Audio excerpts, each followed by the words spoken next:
Buenas tardes.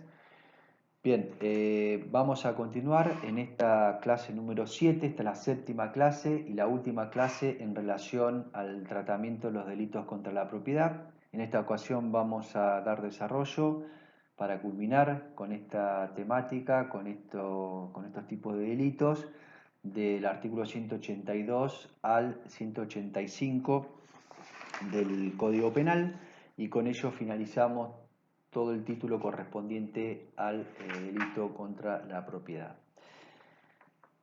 Bien, esta clase número 7 está prevista, está programada para el día 20 de mayo del corriente año. Bien, vamos a comenzar entonces. El artículo 182 establece el delito de usurpación de aguas. El mismo prevé que será reprimido con prisión de 15 días a un año y establece tres incisos. El primer inciso, el que ilícitamente y con el propósito de causar perjuicio a otros, sacare aguas de represas, estanques u otros depósitos, ríos, arroyos, fuentes, canales o acueductos, o las sacar en mayor cantidad que aquella a que tenga derecho. El inciso segundo dice el que estorbare el ejercicio de los derechos que un tercero tuviere sobre dichas aguas.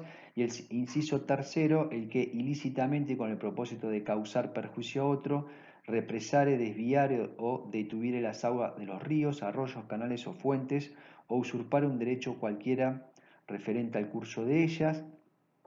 Y el último párrafo, las penas aumentarán hasta 2 años si para cometer los delitos expresados en los números anteriores, es decir, en estos tres incisos, se rompieren o alteren diques, esclusas, compuertas u otras obras semejantes hechas en los ríos, arroyos, fuentes, depósitos, canales o acueductos.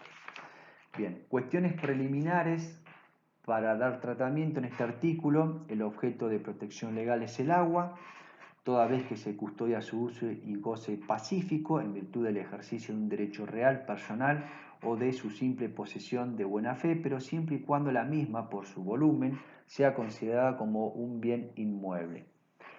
El inciso primero, como les señalaba, se trata del delito de extracción ilícita de aguas.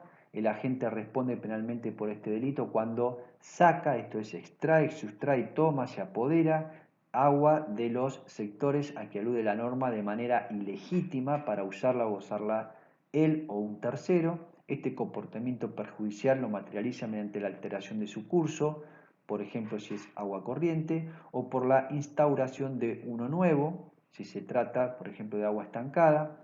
Ese modo de sacar puede ser de dos maneras: cuando en la especie no le corresponde en absoluto, porque, por ejemplo, carece de título de derecho, o cuando lo hace en mayor cantidad a la que está autorizado el sujeto.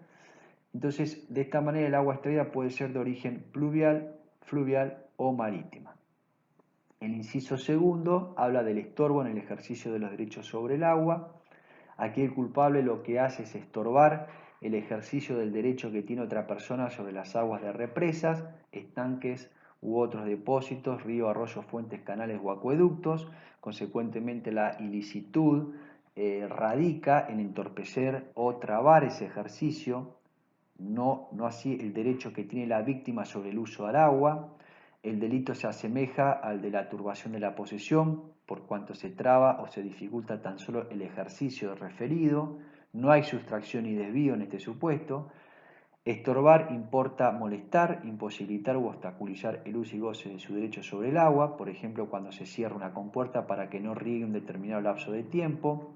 Quedan excluidas las simples molestias. Si bien lo regular es que se cometa mediante acción, el delito también puede ejecutarse mediante una omisión, por ejemplo, no dar la llave de la correspondiente compuerta. El inciso tercero habla de represar, desviar o detener aguas.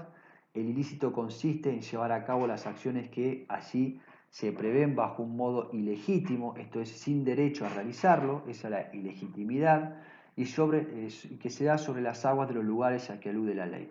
Entonces el agente desvía el curso de agua cuando modifica su curso normal, sea natural o artificial, la represa cuando la estanca, la encierra, o la detiene, que es cuando impide su avance regular u ordinario. Puede tratarse de un río arroyo, una fuente, etc. La disposición también contempla, por ejemplo, inciso tercero, segunda disposición, la infracción de contempla la infracción de usurpación de un derecho sobre un curso de agua, la que se va a materializar cuando el sujeto activo se apropia de un derecho que no le corresponde, pero cabe referenciar dos aspectos importantes. En primer lugar, que la delictuosidad de este hecho no reside en los perjuicios que el desagüe causa a otros inmuebles, sino en la lesión del derecho del titular al uso y goce del agua. Y como segundo aspecto importante, que este tramo del precepto no se trata como en el inciso primero de la usurpación, como el inciso primero de una usurpación o despojo de agua ajena, sino de la apropiación de un derecho sobre el curso del agua. Entonces, esta figura puede cometerse mediante la fraudulenta inscripción o transferencia del derecho de usar y gozar del agua. Y por último, tenemos el último párrafo que establece un agravante, opera una mayor sanción, dice el precepto legal, si para llevar a cabo alguno de los delitos previstos en los tres incisos, el agente rompe, esto es, arruina o destruye, o altera, cambia o modifica diques, esclusas, compuertas, etcétera, pero sin hacer surgir de tal modo un peligro común, porque en cuyo caso sería de aplicación el artículo 188, y no sería aplicable, digamos, este precepto legal. Tiene que quedar claro este tema. La mayor penalidad entonces va a residir en que dichas obras se construyan para mejorar el aprovechamiento del agua, por lo tanto basta una rotura parcial si se acredita que la misma se volvió impropia para sus fines o bien implicó que su funcionamiento disminuyera. Cualquiera de estas dos circunstancias ya estaríamos frente a esta última agravante. Luego pasamos al artículo 183 del Código Penal, donde regula y tipifica el delito de daño simple. El mismo establece: será reprimido con prisión de 15 días a un año el que destruyere, inutilizar, hiciere desaparecer o de cualquier modo dañare una cosa mueble o inmueble o un animal total o parcialmente ajeno, siempre que el hecho no constituya otro delito más severamente penado. Ese es el primer párrafo, y el segundo párrafo establece: en la misma pena incurrirá el que alterare, destruyere o inutilizare datos, documentos, programas o sistemas informáticos, o vendiere, distribuyere, hiciere circular o introdujere en un sistema informático cualquier programa destinado a causar daños. Bien, lo punible en el primer párrafo es la acción punible, en función del primer párrafo, es una acción que está abierta, pues el agente no solo comete el delito dañando una cosa mueble, inmueble o un animal total o parcialmente ajeno a través de una destrucción, inutilización o desaparición, sino también cuando lo hace de cualquier otro modo. Ese de cualquier otro modo hace al tipo penal abierto. Por ejemplo, los medios comisivos que se contemplan en este caso son meramente ejemplificativos. Se custodia de esta manera todo atentado contra el valor económico de una cosa, cuando se afecta su utilidad o disponibilidad, sea porque se extinguió o se disminuyó su valor, menoscabando de esta manera el patrimonio de la víctima. Destruir significa aniquilar, deshacer, asolar, arruinar la existencia o sustancia misma de la cosa, por ejemplo, hacer añicos un jarrón antiguo. Inutilizar implica dejar sin aptitud, comodidad, interés o provecho a la cosa, por ejemplo, romper una pata a una mesa. Hacer desaparecer importa colocar la cosa fuera del ámbito de tenencia del dueño un tercero, de tal manera que ellos no puedan contar con la misma para su uso y goce. Equivale también a ocultar o hacer perder. El tipo de culposo no está contemplado en el digesto para este ilícito y puede ser, esto es importante, no admite modalidad culposa en el delito de daño, o sea, sería atípico el daño culposo, como lo serían el típico caso en los accidentes de tránsito, donde por imprudencia en la colisión se produce la rotura de un vehículo sobre el otro, o sea, los daños de los vehículos, al ser culposos no son penados por la ley, sí las lesiones que ocasionan a las personas que iban en el vehículo, porque en ese caso el delito de lesiones está previsto en su forma dolosa y culposa. El tipo culposo, bueno, entonces por eso no está contemplado, y puede ser cometido este delito por acción o omisión, debiendo ello tener un correlato perjudicial sobre la sustancia misma de la cosa, naturaleza, calidad o forma, sobre su utilidad, sobre su disponibilidad, a lo que se puede llegar destruyéndola, inutilizándola o haciéndola desaparecer o dañándola de otro modo. El segundo párrafo lo que reprocha es el delito de daño informático o denominado sabotaje informático, introducido al Código mediante la Ley 26.388 del año 2008. Lo primero que debe aclararse es que a partir de la reforma introducida por esa ley, la información almacenada en un disco rígido en la memoria de una computadora puede ser objeto del delito de daño, toda vez que en la superficie de un disco rígido o de un disquete hay energía magnética que es apropiable y que la información que se encuentra dentro de la computadora adopta la forma de esa energía. De esto se deriva que dado que el artículo 16 del Código Civil y Comercial de la Nación dispone a aplicar a la energía las mismas disposiciones que rigen para las cosas, el artículo 183 sería aplicable a casos en que se afecta el software. Con esta nueva legislación, ahora el código sanciona no solo los daños a bienes tangibles, sino también a los intangibles. Esta última inclusión es de vital importancia, ya que por el texto anterior el daño solo podía recaer sobre cosas tangibles y como los datos o programas de un sistema informático son bienes intangibles, había jurisprudencia que consideraba atípica la destrucción de datos o programas de un sistema informático. Entonces, producto de esta introducción que realiza la ley 26.388 es que ahora sí está tipificado este tipo de delito o en este tipo de circunstancias.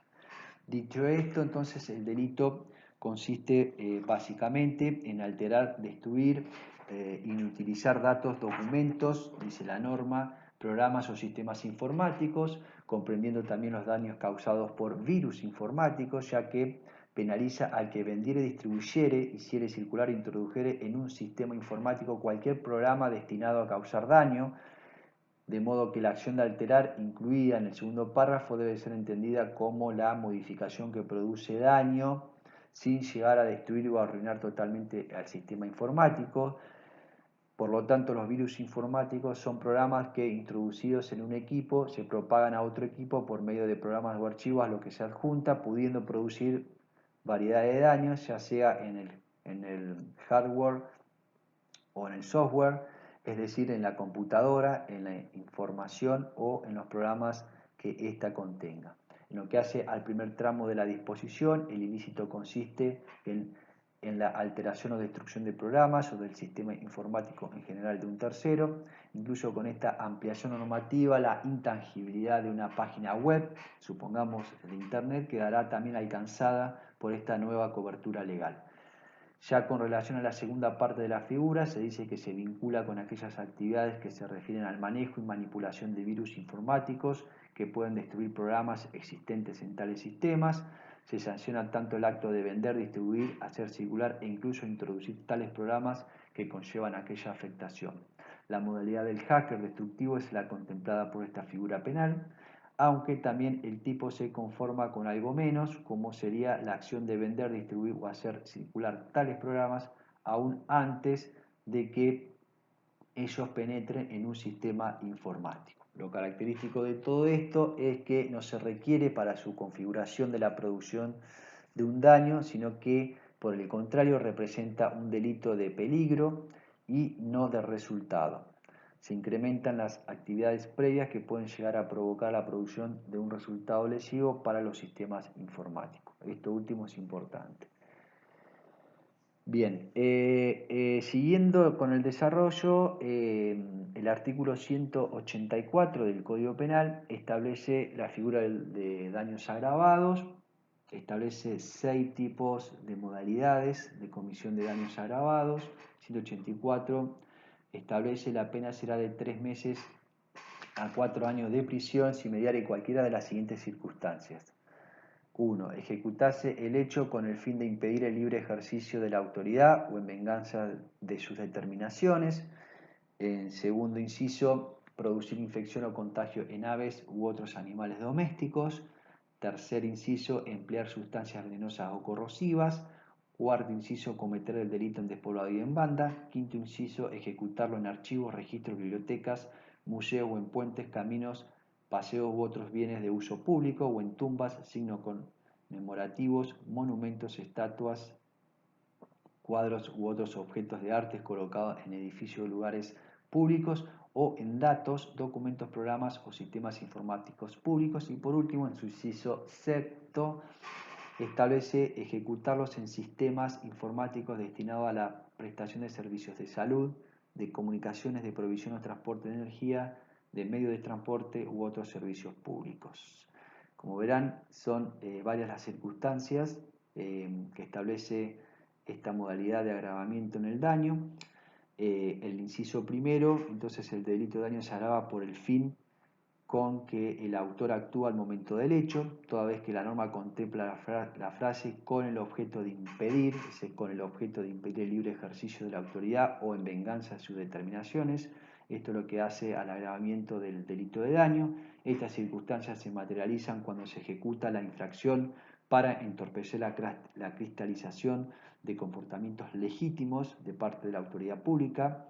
Es un caso de perturbación del ejercicio del poder público, o para satisfacerse, supongamos, de un enojo que él interpreta y que en definitiva le ha generado una decisión o ejercicio de la autoridad.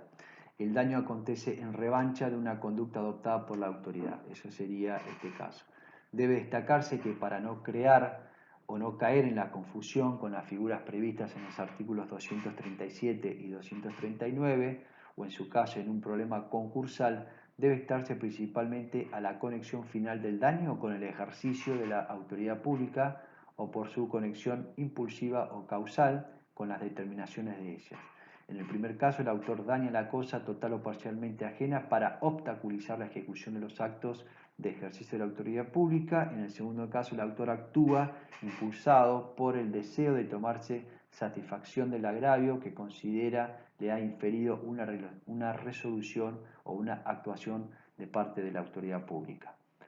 En cuanto al inciso segundo, se agrava el daño en razón del objeto y por el resultado ocurrido, esto es cuando el daño se produce sobre aves, por ejemplo gallinas, u otros animales domésticos, en el sentido animales que nacen, viven y se crían por el hombre, por ejemplo un perro, produciéndoles infecciones o contagios.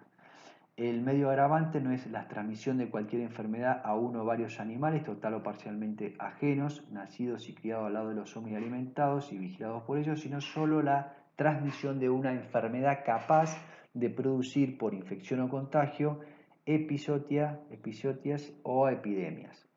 El inciso tercero establece el daño se califica en razón del medio empleado, es decir, en la anterior razón del objeto, en este caso es en razón del medio empleado, que sean sustancias venenosas o corrosivas.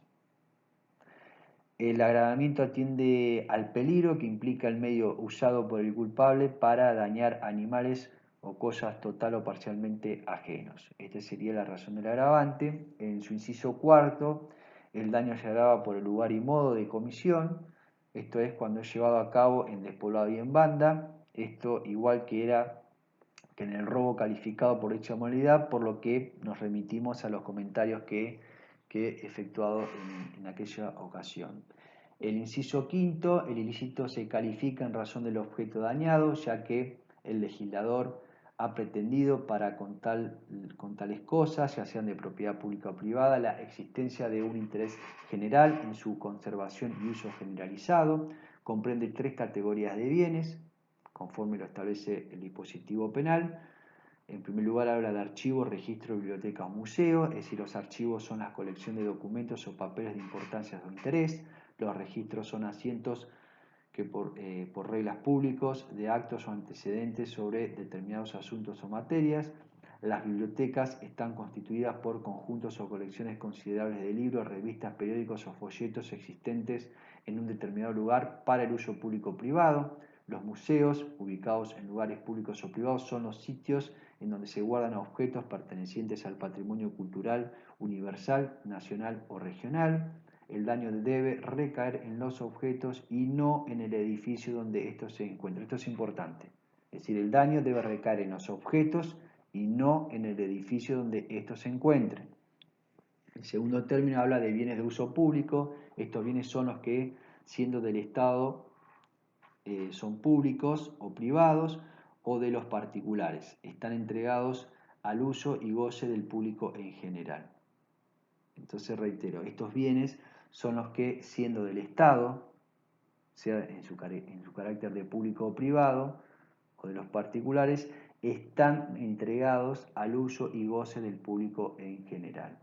Aquí la calificata atiende a que los bienes objeto del daño tienen interés directo para la comunidad que los usa y goza. ¿Sí? Entonces, este sería en cuanto a los bienes de uso público. Y en tercer lugar, habla el precepto legal de objetos de arte colocados en edificios y lugares públicos. La ley menciona las tumbas o sepulcros y los signos conmemorativos u objetos de arte que recuerdan personas, cosas o hechos. También menciona los monumentos, estatuas, cuadros y otros objetos de arte, vale decir, los productos de las artes decorativas, como ser pinturas, esculturas, arquitecturas y artes afines. Los edificios o lugares públicos son los destinados al servicio o al uso público. Aquí el concepto es más amplio, ¿sí?, que el de bienes de uso público, porque comprende también el edificio o lugares en donde se presenta un servicio tendiente a satisfacer precisamente las necesidades de la comunidad. Finalmente, la ley 26.388 ha agregado en este mismo inciso, como objeto del delito de daño, a los datos, documentos, programas o sistemas informáticos públicos. Esta nueva agravante se funda en el hecho de que hay un interés de toda la colectividad en la preservación de la intangibilidad de los objetos que allí se mencionan, de allí la protección mayor que la ley ha querido dispensarles, estatuyendo una pena más grave para el daño de que ellas puedan ser objeto. Consecuentemente, el daño se agrava aquí por la naturaleza y el destino o la situación de la cosa. Dato es toda información que debe suministrarse a una computadora, preparado en forma adecuada para ser usado en sistemas de computación. Por su lado, el programa de computación es aquello que hace que la computadora o sistema de computación cumpla su función mediante datos que se le incorporan y que representan instrucciones, declaraciones, etc. Y por último, el inciso sexto, con la ley 26, también con la ley 26.388, se contempla al sistema informático como objeto de protección penal y a la información allí contenida en la medida en que ostenten una finalidad específica y calificada por relacionarse con la prestación de servicios de salud, de comunicación, de provisión de transporte de energía, con los medios de transporte u otros servicios públicos. En síntesis, corresponderá a esta agravante de este inciso cuando el daño se ocasione en datos, programas o sistemas informáticos públicos por pertenecer al Estado, sea nacional, provincial o municipal, mientras que será de aplicación en este inciso sexto cuando el daño afecta al sistema informático de alguna de las prestaciones de servicios calificada por el mismo articulado. Es decir, en el inciso quinto dijimos que el daño se ocasiona en datos, programas o sistemas informáticos públicos por pertenecer al Estado. En cambio, en este inciso sexto, el daño tiene que afectarse a un sistema informático de alguna de las prestaciones de servicios que están mencionadas por este articulado. En el primer supuesto se agrava por la naturaleza y pertenencia de la información, mientras que en el segundo por la calidad del servicio que presta la entidad afectada, aunque esta última sea de carácter privado. Esta es la diferencia entre lo del presupuesto o el precepto del inciso quinto con este del inciso sexto.